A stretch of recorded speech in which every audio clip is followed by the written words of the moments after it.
in the brain, the transition from the alpha or the beta to the theta or the deep delta state, where all actions become involuntary, making the subject susceptible to outside influence.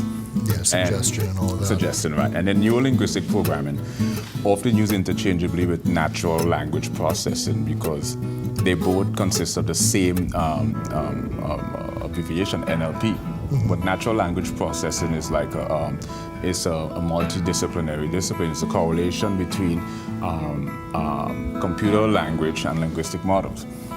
Now, neuro-linguistic programming basically is a correlation between neurological processes, linguistic models, behavioral patterns, and the human experience. So what do they all share in common? They are all capable, they are all a form of subliminal influence. Now, subliminal in and of itself is information that bypasses below the psychological threshold. So you may look at, let's say a prime example is a FedEx logo. But FedEx logo have like a sacred geometric shape ingrained in the logo. No, your conscious mind is incapable of seeing that, right? Yeah, so there's a logo that you're looking at, and you know that